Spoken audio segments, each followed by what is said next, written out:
Hello అండి. Welcome back to my channel. ఈరోజు సీరియల్‌లో ప్రభావతి చిన్నప్పటి నుండి నాది బంగారం లాంటి మనిషేనమ్మాయ్. కాకపోతే అర్థం చేసుకునే వాళ్ళే ఎవరూ లేరు. అనగానే బాలు వెటకారంగా దగ్గుతాడు. వెంటనే ప్రభావతి "ఏం పుట్టిందిరా నీకు?" అని అంటా ఉంటే "దగ్గొచ్చిందమ్మా." "దగ్గు? నీ మంచి మనసు గుర్తొచ్చి కళ్ళలో నీళ్లు కూడా వచ్చాయమ్మా. ఇంత మంచి అవతిని, ఇంత గొప్ప అవతిని ప్రపంచంలో ఇంకెవ్వరు గుర్తించలేరు" అని అంటాడు. రవి ఏమో "వీళ్ళతో మనకేంటి? నేనెళ్తున్నాను శృతి." అనగానే శృతి "ఏయ్! నన్నెవరు తీసుకెళ్తారు? ఇవాళ క్యాబ్‌లో వెళ్ళు శృతి." అనగానే శృతి "అసలు అంత తొందర ఎందుకు నీకు?" అని అంటా ఉంటే రవి "మా కొత్త బాసు బిజినెస్ ప్లాన్ గురించి నాతో డిస్కస్ చేయాలి రమ్మంది." అనగానే శృతి "నేనొచ్చేదాకా నువ్వు కదలడానికి వీల్లేదు" అని అంటది. సత్యం బొమ్మలు చూస్తూ "బొమ్మల కొలువుకి ఇన్ని బొమ్మలు కావాలా అమ్మా?" అనగానే మీనా "ఇవి సరిపోవు మావయ్య, ఇంకా కావాలి" అంటూ ఆ బొమ్మల్లో నుండి ఒక బొమ్మను తీసి "మీరు చెప్పిన శృంగార భంగిమ ఇలాగే ఉంటుందా?" అని ప్రభావతిని అడుగుతది. ప్రభావతి కోపంగా "ఇప్పుడు దాని గురించెందుకు?" అనగానే మీనా "మీ దగ్గర నాట్యం నేర్చుకునే రాధిక, ప్రేమ్ కుమార్‌లు ఇలానే కనిపిచ్చారు నాకు." అనగానే ఇంట్లో వాళ్ళందరూ షాకయితారు. ప్రభావతేమో "నీ మొఖం.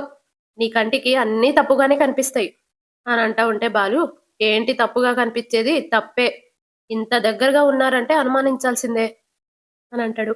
అప్పుడు మీనా "అంతే కాదండి. నేను వాళ్ళని మందలించాను అని ఆ అమ్మాయి అత్తయ్యకు నా మీద ఫిర్యాదు చేసింది" అని అంటా ఉంటే బాలు "ఇంకేముంది? మా అమ్మకి కావాల్సినంత ఆహారం దొరుకుంటుంది. వచ్చే వాళ్ళని రాకుండా చేస్తున్నావని తిట్టుండాలే" అని అంటాడు. వెంటనే మీనా "సరిగ్గా అక్కడుండి చూసినట్టే చెప్తున్నారండి మీరు. నిజంగానే వాళ్ళందరి ముందు నన్ను బాగా తిట్టారు." అనగానే ప్రభావతి "ఏంటే నా మీద నీ మొగుడికి చాడీలు చెప్తున్నావా?" "చాడీలెందుకు చెప్తానత్తయ్య? ఉన్నదే మీరన్నదే చెప్పాను" అని అంటా ఉంటే సత్యం "అక్కడ జరిగే భాగవతం గురించి చెప్తే నువ్వు మనింటి కోడల్ని అందరి ముందు కోప్పడతావా?" అనగానే ప్రభావతి "నా శిక్షణ గురించి అది తప్పుగా మాట్లాడితే ఊరుకోవాలా?" అని అంటది. అప్పుడు బాలు "అక్కడ తప్పుగా జరిగిన తప్పుని తప్పని చెప్పడం గూడా తప్పా?" అని అంటా ఉంటే మనోజ్ "తనకి భరతనాట్యం గురించి ఏం తెలుసంట?" అనగానే బాలు "ఒరేయ్! నువ్వు అన్నీ మింగడంలోనే కాకుండా భరతనాట్యం కూడా డిగ్రీ చేశావా?" అని అంటాడు. అప్పుడు మనోజ్ "కళల గురించి పూలమ్ముకునే వాళ్ళు, కారు నరుపుకునే వాళ్ళకేం తెలుసు? వీళ్ళే మాట్లాడాలి." అనగానే శృతికి కోపమొస్తది. ఏదో డైలాగ్ అందామని కోపంగా అనబోతది. రవి శృతి చెయ్యి పట్టుకొని "నువ్వు రివర్స్‌లో మాట్లాడాలి." అనగానే శృతి "చచ్చినా మాట్లాడను. వాడి వాగుడు భరించలేకపోతున్నాను. మీనా గురించి తక్కువగా మాట్లాడుతున్నారు" అని అంటా ఉంటది. రోహిణి ఏమో "ఏంటి శృతి? ఏదో గుసగుసగా మాట్లాడుకుంటున్నారు?" అనగానే రవి "ఆ! మనోజ్ అన్నయ్యదే కరెక్ట్ అంటుంది" అని అంటాడు. అప్పుడు రోహిణి "అవును మరి. కళల గురించి అందరూ మాట్లాడేవాళ్ళేనా?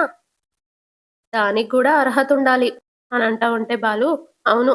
నేను నీ మొగుడుతో అదే అంటున్నాను పార్లరమ్మా. వాడికేం అర్హతుంది? అదేం కళ? వీడికదేదో కళ బాగొచ్చే. ఏంటది?" "చోర కళ" అని సత్యం అంటాడు. "ఆ! అవును నాన్న. అంటే దొంగ కళేనేగా. అందులో వీడిని మించినోడు ఏ జైల్లోనూ లేడు." అనగానే రోహిణి "అత్తయ్య అన్న దాంట్లో తప్పేముంది? నాట్యంలో ఎన్ని రకాలున్నాయో నీకు తెలుసా?" అని అంటది. అప్పుడు బాలు "నీకు పూలమాల అల్లేటప్పుడు దారంతో ఎలా ముళ్ళు వేయాలో తెలుసా? కారు నడిపేటప్పుడు ఎప్పుడు ఏ గేర్ మార్చాలో తెలుసా? అంతెందుకు పచ్చడిలో మైదా పిండి వెయ్యరు అని తెలుసా?" అని అంటా ఉంటే రోహిణి "అవన్నీ నాకెందుకు తెలిసుండాలి?" అనగానే మీనా "అయినా మీరక్కడుండి చూడనప్పుడు మీరెందుకు మాట్లాడుతున్నారు? మీ ఆయన నాట్యం గురించి ఎందుకు మాట్లాడుతున్నారు? నేను నా కళ్ళారా చూశాను కాబట్టి చెప్తున్నాను. అక్కడ మీరిద్దరున్నారా? అత్తయ్యున్నారా? నేనున్నాను. చూశాను. ఒక పవిత్రమైన నాట్యం పేరు చెప్పుకొని అడ్డమైన పనులన్నీ చేస్తున్నారు. వాళ్ళంతా వాళ్ళ వయసెంత? అత్తయ్య గారు నడిపే స్కూల్లో అలాంటివి జరిగి రేపు అది బయటపడి వాళ్ళ పెద్దవాళ్ళ దాకా వెళ్తే ఎవరినంటారు?" అనగానే బాలు "నాన్న, మీనా చెప్పింది అబద్ధమైతే అమ్మ అసలు వాళ్ళకేం నేర్పిందో ఇప్పుడు చేసి చూపించమనండి" అని అంటా ఉంటే ప్రభావతి "నా దాకా ఎందుకు? నా కొడుకు కోడలే చూపిస్తారు." రోహిణి "అత్తయ్య అది" అని మనోజ్‌ని చూస్తా ఉంటది. ప్రభావతి "మనోజ్, రోహిణి ఇక్కడ నేను చెప్పినట్టు చేయండి. మీరిద్దరూ రండి" అనగానే రోహిణి ఒకలా పెడతది. మనోజ్ ఇంకోలా పెడతాడు. "అలా కాదురా" ఇలా, అలా అని చూపిస్తానే ఉంటది. వాళ్ళు సరిగ్గా పెట్టరు. చాలా సేపయితది. "నీకు లావడం లేదురా! ఉండు. ఏవండీ మీరిలా రండి. రండి. మీరు కూడా నన్నిలా నేను చెప్తా" అని అంటా ఉంటే అలా భంగిమ పెట్టడం సత్యం గూడా రాదు. తర్వాత శృతికి మళ్ళీ రవికి అట్లా పెట్టమని నేర్పబోతది. వాళ్ళకి గూడా రాదు. రవి కింద పడిపోబోతాడు. వెంటనే బాలు దీన్ని భంగిమ అనరు. కింద పడిపోవడం అంటారు. అని అంటా ఉంటే శృతి మాకు రాదు సరే. మీనా కళ్ళారా చూసింది గదా! మీనా నువ్వు కలిసి చేసి చూపించొచ్చు కదా! తప్పకుండా చేస్తాం. రా మీనా అని ఆ భంగిమ పెడతారు. వెంటనే మీనా మీరు చెప్పింది ఇది. కానీ వాళ్ళు చేసింది అని బాలుని ఇలా రండి కాలు ముందుకు పెట్టండి అని దగ్గరగా ఎళ్తది. ఇటు చూడండి అని ఇట్లా ముద్దు పెట్టుకోవడానికి దగ్గరికెళ్తారు. అందరూ హా! ఊ అంటారు. ప్రభావతి ఏ ఆగు! ఇది కాదు నేను నేర్పించింది అని అంటా ఉంటే బాలు ఒక్క నిమిషం. ఒరేయ్ లేచిపోయినోడా మమ్మల్ని ఇలా ఒక ఫోటో తీయరా అని ఫోటో తీయించుకుంటాడు. చూపిచ్చు అని ప్రభావతి అంటా ఉంటే మీనా గూడా చూసి ఆ! ఇలా కాదు ఇంకా దగ్గరగా ఉన్నారు అనగానే ప్రభావతి చాలు ఇంకాపండి. నేను ఈ వయసులో కష్టపడి నాట్యం నేర్పుతుంటే ఇది నా స్కూల్ పిల్లల మీద బురద జల్లాలని చూస్తుంది. మీ అందరిని రెచ్చగొట్టి నా స్టూడెంట్స్‌ని ఇంటికి పంపించాలని ప్లాన్ చేస్తుంది. ఎవరు ఎన్ని కుట్రలు చేసినా నా స్టూడెంట్స్‌ని తీసేదే లేదు. వాళ్ళందరినీ నా అంతటి వాళ్ళని చేసేదాకా పంపించను. అనగానే శృతి అంటే మీ ఇంత వయసొచ్చేదాకా నేర్పిస్తూనే ఉంటారా? అనంటది. అప్పుడు రవి మా అమ్మ ఉద్దేశ్యం అది కాదు. నువ్వాగు అని అంటా ఉంటే సత్యం పిల్లలకి నాట్యం నేర్పించడం అనేది తల్లిదండ్రులకు ఒక కళ. గురువులకి అది పవిత్రమైన కళ. ఆ కళ పేరుతో పిల్లలు అక్కడికొచ్చి నిజంగా చనువుగా ఉంటే అక్కడ తప్పు జరుగుతున్నట్టే లెక్క. అక్కడ నిజంగా ఏదైనా తప్పు జరిగితే నీదే బాధ్యత అవుతుంది. వాళ్ళ తల్లిదండ్రులకు నువ్వే సమాధానం చెప్పాల్సుంటుంది. అని అంటా ఉంటే ప్రభావతి ఆ అదేదో వాగితే మీరు దాన్ని సమర్థిస్తారేంటి? ఏయ్ ఇక నుండి నాకు భోజనం తీసుకురాకు. అసలు స్కూల్‌కే రాకు. నా స్టూడెంట్స్ మీద బురద జల్లకు. అని చెప్పి అక్కడి నుండి ఎళ్ళిపోతది. వెంటనే సత్యం ఒక రకంగా నీకు మంచే జరిగిందమ్మా. నీకున్న పనులు చాలునట్టు రోజు క్యారేజ్ తెప్పించుకుంటుంది. నీ పని నువ్వు చూసుకో చాలు అని అంటా ఉంటే బాలు "హ్మ్, ఎవరు తీసుకున్న గోతిలో వాళ్ళే పడతారు మీనా. మనకెందుకు అని అంటాడు.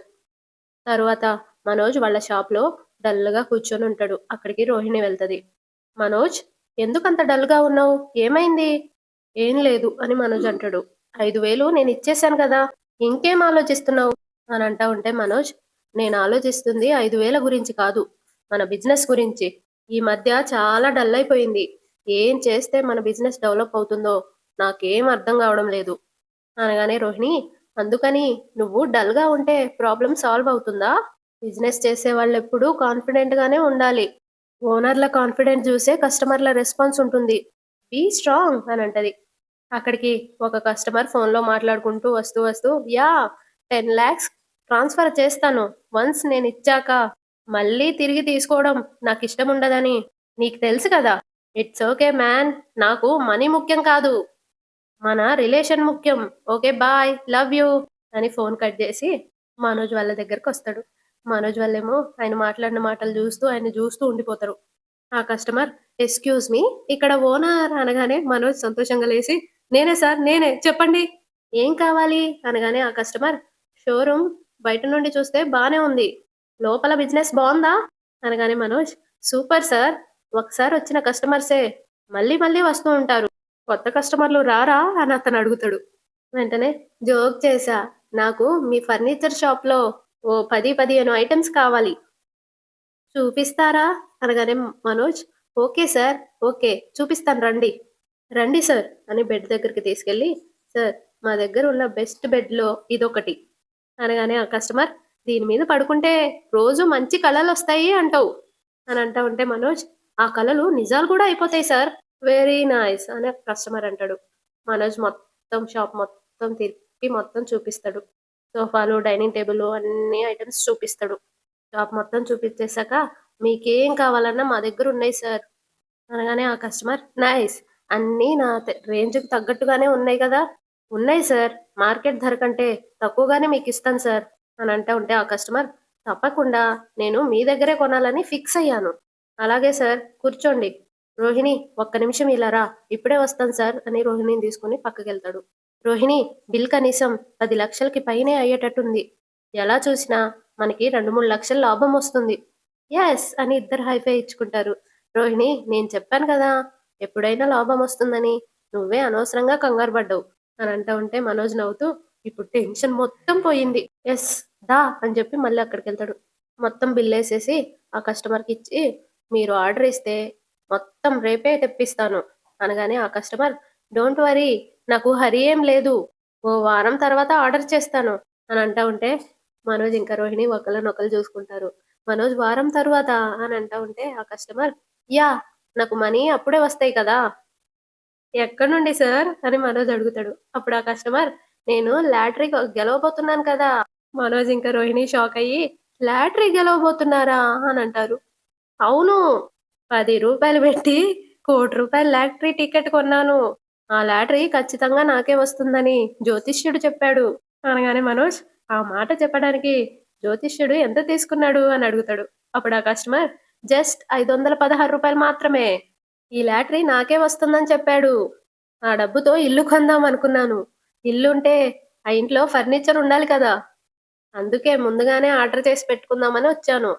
అనగానే మనోజ్ చిరాగ్గా ఫేస్ పెట్టి, హ్మ్. మేము నీకు మరీ అంత పని పాట లేని వాళ్ళలా కనిపిస్తున్నామా? అనగానే ఆ కస్టమర్ లేచి, హే మ్యాన్, ఎందుకంత కంగారు పడుతున్నావు? నాకు లాటరీ తగలగానే ఫస్ట్ ఫస్ట్ నీ మీ షాప్‌కే వస్తాను.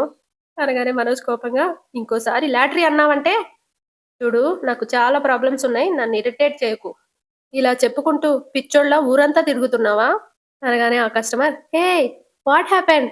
కస్టమర్ అంటే దేవుడితో సమానం. నేను అడిగినప్పుడు ఐటెమ్స్ చూపిచ్చి కొటేషన్ ఇవ్వడం నీ బాధ్యత. అండర్‌స్టాండ్? అని అంటూ మనోజ్ మెడలో ఉన్న హారం చూస్తాడు. ఆ హారాన్ని చూస్తూ, ఏంటి మ్యాన్? ఏంటిది? చాలా ఇంట్రెస్టింగ్‌గా ఉంది. అనగానే మనోజ్, ఇది దేవుడి మాల. వదులు దీన్ని అని అంటాడు. ఓహ్! మరి ఇదెందుకేసుకున్నావు? అని అంటా ఉంటే మనోజ్, ఇది వేసుకుంటే నాకు మంచి జరుగుతుందని మా జ్యోతిష్కుడు చెప్పాడు అని అంటాడు. అప్పుడు కస్టమర్, కదా! నీకు ఈ మాల వేసుకుంటే మంచి జరుగుతుంది అని జ్యోతిష్యుడు చెప్పినప్పుడు నువ్వు నమ్మొచ్చు. దానికి నీ దగ్గర ఒక థియరీ ఉంది. నేను లాటరీ గెలుస్తానని నమ్మడానికి మాత్రం థియరీ లేదా? మీది నమ్మకం, నాది పిచ్చి. నేను చేస్తే ఆవేశం, మీరు చేస్తే ఆదర్శం. మీది ఆశ, మాది కకృతి. అంతేగా? అనగానే మనోజ్ నెత్తి బాదుకుంటూ, అసలెవడ్రా నువ్వు? అని అంటా ఉంటే రోహిణి కోపంగా, మనోజ్, వీడు అత్తారింటికి దారేది సినిమా డైలాగులు చెప్తుంటే, ఎక్స్‌క్యూజ్ మీ, ఆ సినిమా మేము కూడా చూసాం. ముందు నువ్వు బయలుదేరు. పొద్దున్నే వచ్చాడు మా బుర్ర తినడానికి. అనగానే ఆ కస్టమర్, అంటే మీరు కూడా నన్ను నమ్మట్లేదా? అని అడుగుతాడు. అప్పుడు రోహిణి, ఇంకొక నిమిషం నువ్వు ఇక్కడే ఉంటే నిన్ను బీరువాలో పెట్టి అమ్మేస్తాను. సెక్యూరిటీ, వీడిని బయటకు తోసేయ్ అనగానే ఆ సెక్యూరిటీ వస్తాడు. ఈ కస్టమర్ ఏమో, ఆగవయ్యా ఆగు అని అంటా ఉంటే, పదండి సార్ అని ఎత్తుకొని బయటికి తీసుకెళ్తాడు. ఆయనేమో, వదలవయ్యా వదులు అని అరుస్తా ఉంటాడు. మ్యాన్ హ్యాండ్లింగ్ మేనేజ్ కాదు, వదలవయ్యా వదులు అని అంటా ఉంటాడు. అటునుండి ఒక సాయిబ్ వస్తూ వస్తూ, అల్లా భలా కరేగా, అల్లా భలా కరేగా అనుకుంటూ వస్తాడు. మనోజ్ ఏమో ఛా అని కూర్చుంటాడు. మనోజ్, బాధపడకు మనోజ్, ఇలాంటి కస్టమర్లు వస్తుంటారు పోతుంటారు. మనం అందరినీ ఫేస్ చేయాలి. అప్పుడే బిజినెస్ చేయగలం అని అంటా ఉంటే ఆ సాయిబ్ అక్కడికొచ్చి అల్లా భలా కరేగా అని నెమలి పింఛం తీసుకొని మనోజ్ నెత్తి మీద ఇలా కొడతాడనమాట. మనోజ్ డబ్బులు తీసి రోహిణికిచ్చి, ఇదిగో వెయ్యి అనగానే డబ్బులేసేస్తది. అతను, బాధ పడకండి. తొందరలో ఈ వ్యాపారంలో రారాజుగా వెలుగొందుతారు అనగానే రోహిణి నవ్వుతూ, మీ నోటి చలవ అని అంటది. అప్పుడు ఆ సాహెబ్, నాకు మీరేమీ చెప్పక్కర్లేదు. ఇది తీసుకోండి అని ఒక లెటర్ ఇస్తాడు. మనోజ్ లేచి ఆ లెటర్ తీసుకొని, ఒక్క నిమిషం, ఈ లెటర్ మీకెవరిచ్చారు? అనగానే ఆ సాహెబ్, అందులోనే ఉంది చూడండి అని అంటాడు. రోహిణి ఇంకా మనోజ్ ఇద్దరు లెటర్ ఓపెన్ చేసి చదువుతారు. నా గురించి తెలుసుకోవాలంటే వచ్చి గుళ్ళో కలువు అని రాసి పెట్టుంటది అందులో. అది చదివి బయట పైకి చూసేలోపు ఆ సాహెబ్ అక్కడి నుండి మాయమైపోతాడు. ఆ! ఏడాయన అని ఇద్దరు షాక్ అయితారు. మనోజ్, నన్ను భయపెడుతున్న వాడి గురించి నేను ఖచ్చితంగా తెలుసుకోవాలి. ఈ రోజే గుడికెళ్తున్నాం. నువ్వు గూడా రా అనేసి ఎళ్తాడు. వెనకాల రోహిణి తనలో తాను, ఇది ఖచ్చితంగా ఆ దినేష్ పనే ఉంటది. వాడేం చేస్తాడో ఏమో కర్మ అనుకుంటూ వెళ్తది. ఇటు, ఇటు బాలు ఇంకా మీనా ఇద్దరు కారులో వెళ్తా ఉంటారు. బాలు, మీనా, మనం ఇలా వస్తున్నట్టు ఆ నాట్యవతితో చెప్పావా? అనగానే మీనా, ఆవిడ డాన్స్ క్లాస్‌కెళ్లారండి అని అంటది. మంచిది. మంచి పనికెళ్ళినా ఇల్లు దోచిపెడుతున్నామని గోల చేస్తది గోలావతి అని అంటా ఉంటే మీనా, నిజంగా ఆ అవ్వాతాత పరిస్థితి చూస్తుంటే చాలా జాలేసిందండి. అన్యాయం కదా! తల్లిదండ్రులు ఎంత కష్టపడితే పిల్లలు పెద్దవాళ్ళవుతారు. ఆ మాత్రం జ్ఞానం లేని పిల్లల్ని ఏం చేయాలి? అని అంటది. అప్పుడు బాలు, కర్మ ఊరికే వదలదు. తల్లిదండ్రులకి తిండి పెట్టినవాడు, నిలువ నీడ లేకుండా చేసేవాడు ఎవ్వడూ బాగుపడ్డట్టు చరిత్రలో లేదు. వాడికి ఏదో ఒక రోజు ఇలాంటి దుస్థితి వస్తుంది. అనగానే మీనా, వాడికి ఏ రోగం వస్తే ఏం లాభమండి? వాళ్ళ కష్టం మారదు, వీళ్ళ బాధ మారదు, దుఃఖం తగ్గదు, ఒంటరితనం పోదు అని అంటా ఉంటది. ఇద్దరు కారు దిగుతారు. అవ్వ తాతను చూస్తూ బాలు, భార్యాభర్తలు ఇలా ఒకరికొకరు తోడుగా ఉంటే ఆ ధైర్యమే వేరు గదా! అనగానే మీనా, అవును. ఈ వయసులో వాళ్ళకి కనీసం మాట్లాడుకోవడానికైనా ఒకళ్ళుండాలి. పదండి అని ఇద్దరు అవ్వ తాత దగ్గరికెళ్తారు. బాలు తాత దగ్గరికెళ్ళి, ఎలా ఉన్నావు తాత అనగానే, బాగున్నాను. ఆ మనవడా, మనవరాల్ని తీసుకొని వచ్చావా? ఏదో మాట వరుసకి చెప్పావనుకున్నాను గాని, మాట నిలబెట్టుకున్నావు కదయ్యా అని అంటా ఉంటే బాలు, నిలబెట్టుకోలేనప్పుడు మాట ఇవ్వొద్దు కదా తాత అని అంటాడు. మీనా ఏమో, అయినా మేమేమి వేరే ఊరు నుండి రావాలా? ఇదే ఊరు కదా అనగానే ఆ అవ్వ, మీనా, నిన్ను చూస్తుంటే ఏదో మా సొంత మనిషిని చూస్తున్నట్టే ఉంది మీనా అని అంటది. అప్పుడు ఆ తాత, సొంత మనిషిలా అనిపించినా అలా అనుకోకూడదే. సొంత వాళ్ళెవరూ మనల్ని పట్టించుకోవడం లేదు. వీళ్ళు దేవుడు పంపించిన మనవరాలు, మనవళ్ళు అని అంటా ఉంటే మీనా నవ్వుతూ, అలాగే అనుకో తాత అని అంటది. అప్పుడు ఆ తాత, మేము బ్రతికి చెడ్డవాళ్ళం గాని చెడి బ్రతికిన వాళ్ళం కాదు బాబు. మా సొమ్ము తిని మమ్మల్ని రోడ్డున పడేసిన వాళ్ళ గురించి ఆలోచించి చాలా కాలమైంది. ఇన్నాళ్లకు మీలో దగ్గరతనం అనిపిస్తుంది అనగానే మీనా క్యారేజ్ తీస్తుంది. మీకోసం ఏం తెచ్చామో చూడండి అని బాలు అంటా ఉంటే, మీనా, మీకోసం ఇంటి నుండి భోజనం తీసుకొచ్చాం, తిందురు పదండి అని అంటది. అప్పుడు ఆ అవ్వ, అయ్యో ఎందుకమ్మా, ఇద్దరికీ పిడికెడు బియ్యం ఉడికేసుకుంటే సరిపోతుంది అనగానే బాలు, ఇంకో పిడికెడు బియ్యం కదా తెచ్చింది, మా మీనా వంట బాగా చేస్తుంది, తింటే మీరే అంటారు అని అంటాడు. అప్పుడు ఆ అవ్వ, తిని చూడాల్సిన అవసరమే లేదయ్యా, ఆ మంచి మనసుతో ఏం చేసినా సరే అది మాకు ప్రసాదంగానే ఉంటుంది. ఎక్కడికో వెళ్తున్నట్టున్నారు అని తాత అడుగుతాడు. అప్పుడు బాలు, ఇంట్లో బొమ్మల కొలువు పెట్టాలనుకుంటున్నాం, బొమ్మలు కొనడానికి వెళ్తూ మిమ్మల్ని కలిసి వెళ్దామని వచ్చాం అని అంటా ఉంటే, అవ్వ వాళ్ళ బ్యాగులో నుండి ఒక బొమ్మ తీసి, ఇది మా మనవరాలికి ఇవ్వాలని కొన్నానమ్మా, వట్టి మట్టి బొమ్మే కదా అని తీసుకోలేదు, అలాగే భద్రంగా దాచుంచాను, ఇది నీ బొమ్మల కొలువులో పెట్టగలవా అని మీనాకిస్తది.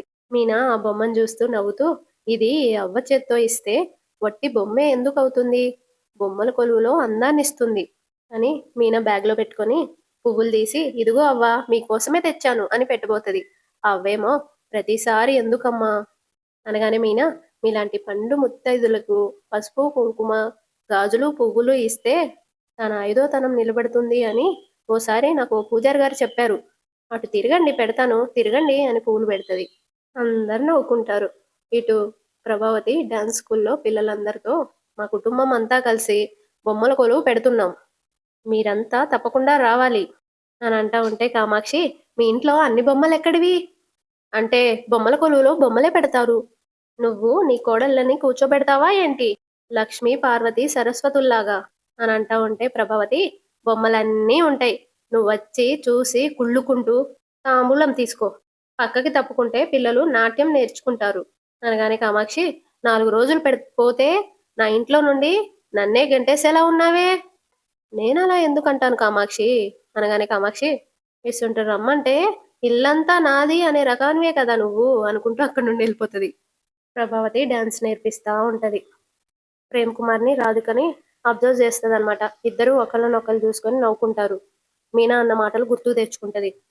నేను నా కళ్ళారా చూశాను కాబట్టి అంటున్నాను, ఒక పవిత్రమైన నాట్యం పేరు చెప్పుకొని అడ్డమైన పనులన్నీ చేస్తున్నారు అని అంటదిగా. అది గుర్తుకు తెచ్చుకుంటూ వీళ్ళని చూస్తూ ఉంటది.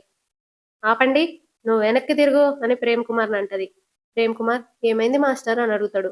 కామాక్షి అక్కడికి వస్తూ వస్తూ, చెవులు సరిగ్గానే పనిచేస్తున్నాయా, మీ మాస్టర్ వెనక్కి జరుగు అంది. ప్రేమ్ కుమార్ వెనక్కి జరుగుతాడు. రాధిక ఏమో కొంచెం తల వెనక్కి తిప్పి చూస్తుంది. ప్రభావతి అబ్జర్వ్ చేసి, నువ్వేంటి తల వెనక్కి తిప్పి చూస్తున్నావు అని అంటా ఉంటే కామాక్షి, అమ్మాయి నువ్వు ఇలాగే ఉండు, అటు తిరిగే ఉండు, కావాలంటే నీ తలని నేను పూర్తిగా వెనక్కి తిప్పుతాను, మాస్టర్ ఎక్కడున్నారు, నీ చూపు ఎక్కడుంది, ప్రభావతి నువ్వు అసలు ముందుకు రా అని అంటది. అప్పుడు రాధిక, నేనా మాస్టర్ అని అడుగుతా ఉంటే కామాక్షి, కాదమ్మా, వెనకింటి ఇంకా ఏమని రమ్మన్నది నిన్నే అని చెప్పి ముందున్న అమ్మాయిని, నువ్వు తప్పుకో ఇలా రా అని వెనక్కేసి రాధికని ముందు నిలబెడతది కామాక్షి. ప్రభావతి ప్రేమ్ కుమార్ని, నువ్వు ఇంకా వెనక్కి జరుగు, ఇంకా ఇంకా ప్రేమ్ కుమార్ ఏమో ఇంకా వెనక్కి జరిగితే గోడ తగులుతుంది మాస్టర్ అనగానే కామాక్షి గోడ బద్దలు కట్టుకొని ఇంటి వెనకాల నిలబడమనలేదు, కాస్త వెనక్కి జరగమంది అని అంటా ఉంటే ప్రేమ్ కుమార్ ఏదైనా ప్రాబ్లమా మాస్టర్ అని అడుగుతాడు. వెంటనే ప్రభావతి ఎవరిని ఎక్కడ ఉంచాలో నాకు బాగా తెలుసు, ఎదురు ప్రశ్నలు వేయకు, చూపు ఎక్కడుండాలో అక్కడే ఉండాలి, అర్థమైందా అనగానే ప్రేమ్ కుమార్ అర్థం కాలేదు మాస్టర్ అని అంటాడు. వెంటనే కామాక్షి ఒక బెత్తం తెస్తాను, అప్పుడు బాగా అర్థమవుతుంది అని అంటా ఉంటే ప్రభావతి అవసరం లేదు కామాక్షి, కుదురుగా నేర్చుకుంటే ఉంటాడు, దిక్కులు చూస్తే పోతాడు, నేను చెప్పింది ప్రాక్టీస్ చేయండి అని అంటది. అప్పుడు ప్రేమ్ కుమార్ నేను విడిగా కూడా రాధికతో ప్రాక్టీస్ చేస్తున్నాను మాస్టర్ అనగానే ప్రభావతి ఈ రోజు నుండి ఎవ్వరూ విడిగా ప్రాక్టీస్ చేయాల్సిన అవసరం లేదు, క్లాస్లో చెప్పింది వాళ్ళు దగ్గర పెట్టుకొని చేస్తే చాలు. "ఉమ్, కానివ్వండి" అని చెప్పి కామాక్షి ప్రభావతి అక్కడ నుండి వెళ్ళిపోతారు. పిల్లలేమో డాన్స్ ప్రాక్టీస్ చేస్తూ ఉంటారు. వీళ్ళిద్దరు వెళ్ళి కూర్చొని సోఫాలో టీ తాగుతూ ఉంటారు. కామాక్షి ఏం జరుగుతుంది అనగానే ప్రభావతి ఏదో జరుగుతుంది అని అంటది.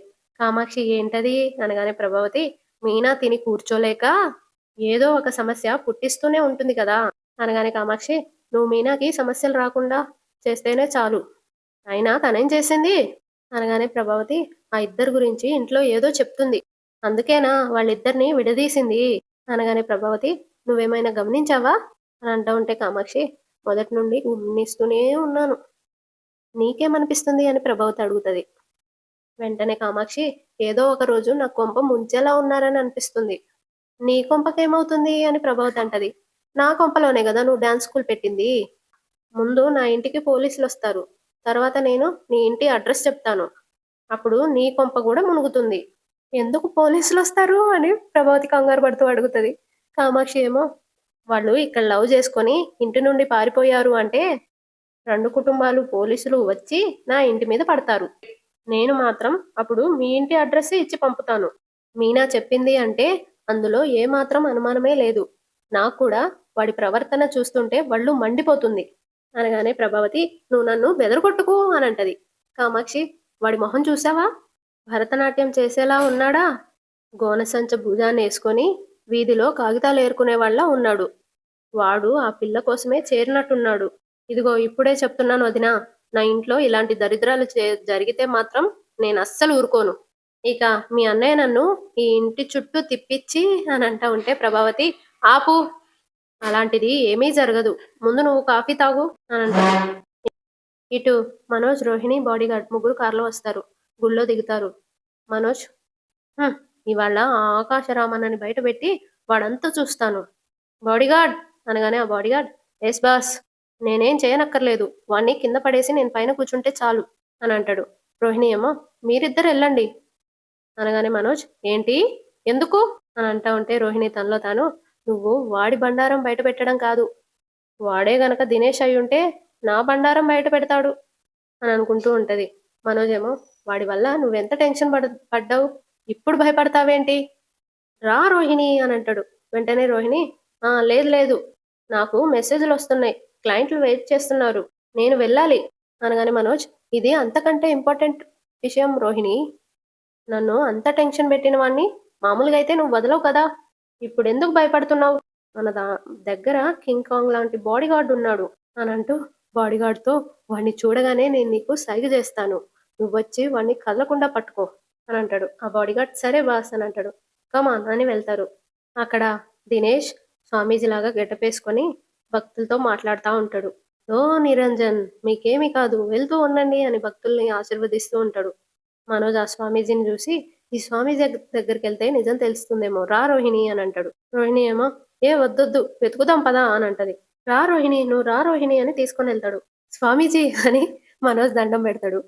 అతనేమో దో నిరంజన్ అనగానే మనోజ్ అందరూ ఏక్ నిరంజన్ అంటారు కదా, మీరేంటి దో నిరంజన్ అంటున్నారు అనగానే ఆ స్వామీజీ నాకు ఒక సహోదరుడున్నాడు, వాడు ఏక్ నిరంజన్ అంటాడు, నేనేమో మా ఇద్దరిని కలుపుకొని దో నిరంజన్ అంటాను, మా తమ్ముడు పేరు రాజనాల, నా పేరు భోజనాల, ప్రతి శుక్రవారం గుళ్ళో అన్నదానం చేస్తూ ఉంటాం, అన్నదానం అన్ని దానాల్లో కన్నా గొప్పది, కావున నీకు తోచిన దక్షిణ సమర్పించుకో భక్త అనగానే మనోజ్ స్వామీజీ నాకొక సమస్య వచ్చింది, దాన్ని వెతుక్కుంటూ గుడికొచ్చాను, అనగానే ఆ స్వామీజీ, విధి చాలా విచిత్రమైనది బిడ్డా. నువ్వు వెతికేది నీ కళ్ళెదురుగానే ఉన్నా నువ్వు కనిపెట్టలేవు. కానీ ఈ అమ్మాయి నీ భార్య కదా? మనోజ్ నవ్వుతూ అవును స్వామి అని అంటాడు. కానీ నీ భార్యకి బాగా తెలుసు. పాలేవో, నీళ్ళేవో బాగా తెలుసు. ఏది మంచో, ఏది చెడో బాగా తెలుసు అని అంటా ఉంటే మనోజ్ నవ్వుతూ, నేను వెతికినవాడు దొరుకుతాడా స్వామి అని అడుగుతాడు. వెంటనే ఆ స్వామీజీ, మూర్ఖులకు ఎదురుగా ఉన్నా దొరకరు. నువ్వు మూర్ఖుడివా, తెలివైన వాడివా అని అంటా ఉంటే మనోజ్, ఆ నా అంత తెలివైన వాడు ఈ జనరేషన్‌లోనే లేడు స్వామి. కాకపోతే ప్రపంచం నన్నింకా గుర్తించలేదు. అనగానే స్వామీజీ, నీ భార్య నీ జ్ఞానాన్ని గుర్తించింది. అందుకే నీ భార్య అయింది. నీ భార్య పేరు కాతో మొదలవుతుంది కదా? రోహిణి షాక్ అయితది. మనోజేమో ఆలోచిస్తా ఉంటాడు. స్వామీజీ, జన్మ నక్షత్ర ప్రకారం కాతోనే మొదలవ్వాలి. కానీ రో అనే అక్షరంతో పిలువబడుతుంది. వ్యవహార నామం అదేనా? అనగానే మనోజ్, అదే స్వామి. అదే. అన్నీ కరెక్ట్ గానే చెప్తున్నారు. వాడెవడో కనిపెట్టి చెప్పండి స్వామి అని అంటా ఉంటే ఆ స్వామీజీ, కొద్దిసేపటి క్రితం నా దగ్గరకు ఒకడొచ్చాడు. వచ్చి అని అనబోతుంటే రోహిణి, మనం వెళ్దాం రా మనోజ్ అని అంటది. అప్పుడు ఆ స్వామీజీ, నీ భార్యకి నా మీద నమ్మకం లేనట్టుంది. వెళ్ళు నాయనా వెళ్ళు. ఓ నిరంజన్ అని అంటా ఉంటే మనోజ్, నువ్వు ఆగు రోహిణి. స్వామీజీ అన్ని కరెక్ట్ గా చెప్తున్నారు. వాడి గురించి కూడా చెప్తారేమో ఆగు అనగానే ఆ స్వామీజీ, వాడు వచ్చి నా దగ్గర లేఖ వదిలేసి వెళ్ళాడు బిడ్డా. లేఖ అని మనోజ్ అంటాడు. స్వామీజీ తన సంచిలో నుండి లెటర్ తీసి మనోజ్కి ఇస్తాడు. అది ఓపెన్ చేసి మనోజ్ చదువుతాడు. అందులో, నీకు పంపిన లెటర్ చూసి నువ్వెంత భయపడ్డావో నాకు తెలుసు. నీకు నేను క్లూ ఇస్తాను. దాని ప్రకారం నువ్వు నేనెవరో కనుక్కోవచ్చు. నీకు ఇది ఒక పరీక్ష. పవన్ కళ్యాణ్ సినిమాలలో ఒక సినిమా పేరే నా పేరు అని రాసుంటది. అదంతా చదువుతాడు. చదివి, బాడీగార్డ్, పవన్ కళ్యాణ్ సినిమాల పేర్లు చెప్పు అని అడుగుతాడు. అప్పుడు ఆ బాడీగార్డ్, అజ్ఞాతవాసి, అత్తారింటికి దారేది, తమ్ముడు, బాలు అని చదువుతా ఉంటే మనోజ్, ఆ తమ్ముడు బాలు అంటే నా తమ్ముడు బాలుగాడే అనగానే రోహిణి, అదేం అయ్యుండదు. అనవసరంగా నువ్వు బాలుని అనుమానించకు అని అంటా ఉంటే మనోజ్, ఇది నిజమో కాదో నేను స్వామీజీనే అడుగుతాను. స్వామీజీ, ఒక్క నిమిషం అని ఫోన్ తీసి బాలు ఫోటో తీసి, ఈ ఫోటోలో ఉన్నవాడేనా మీకు లెటర్ ఇచ్చిపోయింది అని అడుగుతాడు. అప్పుడు దినేష్ బాలుని చూసుకుంటూ గుర్తుకు తెచ్చుకుంటాడు. అప్పుడు బాలు కొట్టించి పోలీసులకు పట్టించాడు కదా దినేష్ని, అది గుర్తుకు తెచ్చుకుంటాడు. ఇతనే అని అంటాడు. మనోజ్ కోపంగా, వీడు నా తమ్ముడే. చూసావా రోహిణి, వీడు నా పక్క నుండి ఎంత పని చేస్తున్నాడో అని అంటా ఉంటే రోహిణి కోపంగా దినేష్ని చూస్తూ ఉంటది. దినేష్ ఏమో ఆ అని తలుపుతా ఉంటాడు. ప్లీజ్ మనోజ్, బాలు ఏది దొంగతిరుగుడుగా చేసేవాడు కాదు. ఏం చేసినా డైరెక్ట్ గానే చేస్తాడు, అర్థం చేసుకో అనగానే మనోజ్, నువ్వేంటి ఇన్ని క్లూలు దొరికినా బాలుగానే సపోర్ట్ చేస్తున్నావు. వాడంతూ చూస్తాను పద అని వెళ్తా ఉంటాడు. మనోజ్ మనోజ్ అని రోహిణి అంటా ఉంటది. మనోజ్ వెళ్ళిపోయాక దినేష్, బిడ్డా, 30 లక్షలు సమర్పించే వరకు ఇటువంటి అశుభాలు జరుగుతూనే ఉంటాయి, గుర్తు పెట్టుకో అని అంటాడు. రోహిణి కోపంగా వెళ్ళిపోతుంది. దినేష్ నవ్వుకుంటూ దో నిరంజన్ అని అంటాడు. మనోజ్ ఇంటికొచ్చి కారు దిగి, ఆ బాలుగాడి పని అయిపోయింది, నన్నే ఉత్తరాలతో బెదిరిస్తాడా అని అనుకుంటూ బాడీగార్డ్ని చూస్తూ, నేను ఎవరినైతే చూపిస్తానో వాణ్ణి పచ్చడి కింద కొట్టు అని అంటాడు. ఆయన ఓకే బాస్ అని అంటాడు. ఏం జరిగినా నేను చూసుకుంటాను, నీకు ఫుల్ ఫ్రీడమ్ ఇస్తున్నాను. ఎస్ బాస్ అని బాడీగార్డ్ అంటాడు. మనోజ్, నువ్వు ఇక్కడే ఉండు, నువ్వు లోపలికి వస్తే మేమంతా బయట నిలబడాలి, చిన్నిల్లు కదా అని అంటాడు. సరే బాస్ అని బాడీగార్డ్ అంటాడు. రా రోహిణి అని లోపలికి వెళ్తాడు. అమ్మా, నానా, ఒరే డ్రైవర్ బాలు, అందరు రండి కిందికి అనగానే అందరు వస్తారు, బాలు తప్ప. సత్యం, ఏమైందిరా, ఎందుకు అరుస్తున్నావు అనగానే మనోజ్, ఏడివాడు, ఆ బాలుగాడు అని అంటా ఉంటే ప్రభావతి మీనాని చూస్తూ, ఏం చేశాడే మీ మొగుడు అని అడుగుతుంది. అప్పుడు మీనా, ఈయన్ని పట్టుకొని 4 పీకాడేమో, నాకేం తెలుసు, మీరే కనుక్కోండి అని అంటది. వెంటనే మనోజ్, వాడు నాకు లెటర్ల మీద లెటర్లు పంపిస్తున్నాడు అనగానే సత్యం, ఈ కాలంలో లెటర్లేంట్రా, ఫోన్ చేయొచ్చు కదా అని అంటాడు. అప్పుడు మనోజ్, ఇవి ఉభయ కుశలోపరి ఉత్తరాలు కాదు నానా, ఆకాశ రామన్నలాగా ఊరు పేరు లేకుండా నన్ను బ్లాక్మెయిల్ చేస్తూ రాస్తున్నాడు అనగానే మీనా, ఊరు పేరు లేని ఉత్తరాలు ఆయన రాస్తున్నాడని మీకెవరు చెప్పారు అని అడుగుతుంది. వెంటనే మనోజ్, గుళ్ళో స్వామీజీ చెప్పాడు, నా చుట్టూ ఉన్నవాళ్లే నా చెడు కోరుకుంటున్నారు అని చెప్పారు. బాలుగాడి ఫోటో చూపిస్తే వీడే వీడే నాకు ఉత్తరాలు రాశాడు అని చెప్పారు. అనగానే రవి, ఇంతకీ ఆ ఉత్తరాల్లో ఏముంది అని అడుగుతాడు. అప్పుడు మనోజ్, అమ్మకి గుండెపోటొస్తుందని ఉంది. ప్రభావతి, అవును, ఆ విషయం నాకు కూడా తెలుసు అని అంటది. మనోజ్ ఏమో, ఒరే, అందులో నీ గురించి కూడా రాశాడ్రా. రవి గురించా అని శృతి అంటది. వాడి గురించే కాదు, నేను ఆత్మహత్యాయత్నం చేసుకొని చచ్చిపోతాను అని కూడా రాశాడు. అనగానే సత్యం, చిచి, అదంతా నీ అనుమానం రా అని అంటా ఉంటే మీనా, ఆయన ఎప్పటికీ అలాంటి పనులు ఎప్పుడూ చేయరు అని అంటది. అప్పుడు మనోజ్, ఏంటి మీరు నమ్మడం లేదా? కావాలంటే రోహిణినే అడగండి. అనగానే రోహిణి, ఆ అవును, అలాంటివే 2, 3 లెటర్లు ఎవరో ఇచ్చి వెళ్ళారు అని అంటది. వెంటనే మీనా, మరి మా ఆయనే అంటాడేంటి మీ ఆయన? అనగానే ప్రభావతి, వాడే చేసుంటాడు, రాసుంటాడు. కన్న తల్లికి గుండెపోటని ఏ కన్న కొడుకైనా రాస్తాడా అని అంటా ఉంటే సత్యం, వాడు నీ కన్న కొడుకని, నువ్వు వాడి కన్న తల్లివని ఇప్పుడే గుర్తొచ్చిందా? బాలు ఇలాంటి పని ఎప్పటికీ చేయడు అని అంటాడు. అప్పుడు మీనా, మా ఆయనకి ఒళ్ళు మండితే ఏ వేలో కాలో విరిచేస్తాడే తప్ప ఇలాంటి వెర్రి మొర్రి ఉత్తరాలు రాయరు అని అంటా ఉంటే ప్రభావతి, వీడు బాగా సంపాదిస్తున్నాడనే అసూయతో చేస్తున్నారు అని అంటది. అప్పుడు మీనా, అంత అసూయపడే మనిషే అయితే బాగా సంపాదించుకోమని ఫర్నిచర్ షాపు ఎందుకు ఇప్పిస్తారు? ఎందుకు మా ఆయనే ఓనర్తో మాట్లాడి ఒప్పిస్తారు? అనగానే శృతి, మీ ఆయన ఏదో అంటున్నాడు, మా ఆయన ఏదో చేస్తానంటాడా? మీనా వాళ్ళ ఆయనే ఇదంతా చేశాడా అని అంటా ఉంటే రోహిణి, స్వామిది అబద్ధం చెప్తాడా? ప్రభావతేమో, ఇప్పుడు నాకు పూర్తిగా అర్థమైంది.